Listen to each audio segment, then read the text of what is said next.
सो hey guys, तो कैसे आप सभी का स्वागत है फिर से द अल्टीमेट डेवलपिंग के एक और न्यू एपिसोड में। सो गाइस, एपिसोड की स्टार्टिंग वहीं से होती है जहाँ से पिछला एपिसोड खत्म हुआ था। एसेसियन जो रहता है ना, वो बोलता है कि तुम मुझसे बच के भाग नहीं सकते, और अपनी सारी एनर्जी को ना अपने फिस्ट में लेके आता है और लैंग पे से हमला कर देता है। लैंग देख के एकदम पूरा घबरा जाता है और बोलता है इसकी स्पीड तो बहुत ही ज़्यादा है। तभी वहाँ से लेडी लोंगिया आती है और बोलती है कि रुको। तभी वहाँ पे जो एसेसियन वगैरह थे सब रुक जाते हैं। फिर दिखाए तब लैंग रहता है ना, लैंग चिल्ला के बोलता है कि यहाँ पे मत आओ लेडी लोंगिया, नहीं तो ये आपको मार देगा ये जो एसेसियन है। लेकिन गाइज वो नहीं रुकती है और आके ना एसेसियन का मास्क ऐसे हटा देती है। तभी जो एसेसियन रहता है बोलता है तुम्हारी हिम्मत कैसी हुई ये मेरे मास्क हटाने का। उसके बाद लोंगिया बोलती है कि आप ये हमेशा करते हो जब भी मैं कोई वॉइस कमांडर चुनती हूँ। डैड। डैड सुनते ही गाइज लैंग और लैंग का चमचा दोनों सदमे में चले जाता है और बोलता है डैड।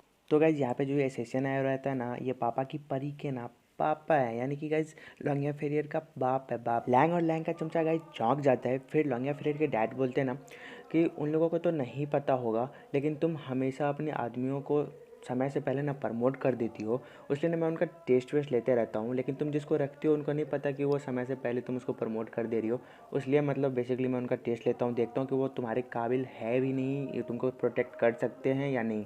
फिर जनरल लोंगिया यानी कि लोंगिया फ्लेयर के डैड बोलते हैं लैंग और लैंग के चमचे से तुम दोनों ने अच्छा किया।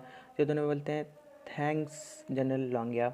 तभी लोंगिया फेरर बोलती है अपने डैड से कि आपको इतना टेंशन लेने का कोई ज़रूरत नहीं है, क्योंकि गेट पे ना लोंगिया रेसिडेंस के गेट पे सब वॉरियर जनरल ये लोग के ना न्यू जो बंदे आते हैं ना, उन सबको मैंने तैनात किया हुआ है। तो अगर कोई घुसपैठिया आएगा भी ना, तो उनको उनसे निपटने में ना बहुत टाइम लग जाएगा, जब तक कि सबको पता चल जाएगा कि कोई घुस रहा है अंदर। उसके बाद लैंग और लैंग का चमचा ना जनरल लोंगिया से माफ़ी मांगते हैं, बोलते कि अगर मैंने आपको ऑफेंड कर दिया तो प्लीज़ मुझे माफ़ कर देना।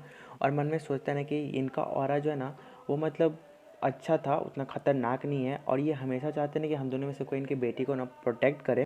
तो फिर जनरल लोंगिया बोलते हैं ना कि तुम दोनों तो अच्छा काम किया, लेकिन तुम दोनों अभी उतना ज़्यादा स्ट्रांग नहीं हो जैसा कि मुझे चाहिए था। खैर मुझे लगता है ना कि वॉरियर किंग रियलम के बंदे को ना यहाँ पे पॉइंट करना होगा फेरियर की प्रोटेक्शन के लिए। तो फिर लोंगिया फेरियर बोलते हैं ना कि किस लिए, मुझे कोई ज़रूरत नहीं है आपके वो ओल्ड बुढ़े कमीने बंदों की, यहाँ पे मुझे कोई ज़रूरत नहीं है। तभी जनरल लोंगिया समझाते हुए बोलते हैं ना फेरियर को कि जो गॉड ऑफ वॉर यानी कि डुगुजिंग जो है उन्होंने कहा है अब फोर्स के सभी कमांडर को शरद ऋतु के शिकार में जू डायनेस्टी के नए ब्लड यानी कि जो यंग बंदे होते हैं उनसे फाइट करने के लिए बैटल फील्ड में जाने को बोला है। इसलिए मैं तुम्हारे बारे में ना चिंतित हूँ कि कहीं तुम्हें कुछ हो ना जाए। तभी पापा की परी ना बहुत ही ज़्यादा खुश हो जाती है और बोलती है अब लोग देखेंगे कि मेरे रेड गार्ड्स ना क्या क्या करते हैं। तभी जनरल लोंगिया बोलते हैं ना मुझसे कोई फ़र्क नहीं पड़ता तुम क्या करने वाली हो, बस तुम घर ना सही सलामत आ जाए। तो फिर लोंगिया बोलती है ना ठीक है, मैं बिल्कुल सही सलामत ही घर आ जाऊंगी। तभी फिर जनरल लोंगिया ना लैंग और लैंग के चमचे से बोलते हैं कि मेरी बेटी का ना ध्यान रखना, अगर उसे कुछ भी हो गया ना तो मैं तुम दोनों को मार दूंगा।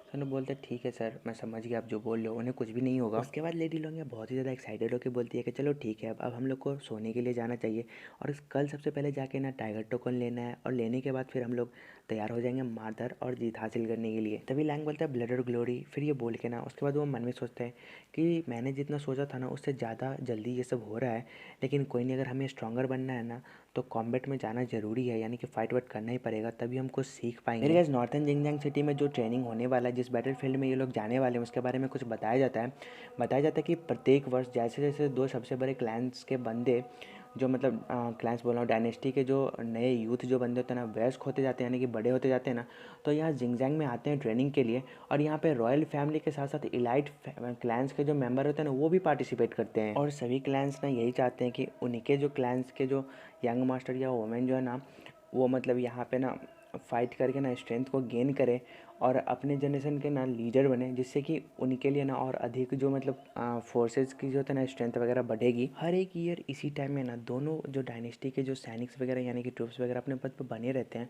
और जबकि जो यंग यंग जनरेशन के जो ट्रूप्स वगैरह ना वो उत्तरी जिंगजांग पे ले जाया जाता है वहाँ पे, और दोनों डायनेस्टी के बंदे ना मिस्टिक फॉरेस्ट में आके फाइट करते ये देखने के लिए कि उन दोनों में से ना स्ट्रॉन्गर कौन है। तो भाई लोग आज का वीडियो यहीं पे ख़त्म कर देते हैं, क्योंकि मेरे मुंह में ना पूरा छाला हो गया, तो बोलने में बहुत ज़्यादा दिक्कत हो रहा है।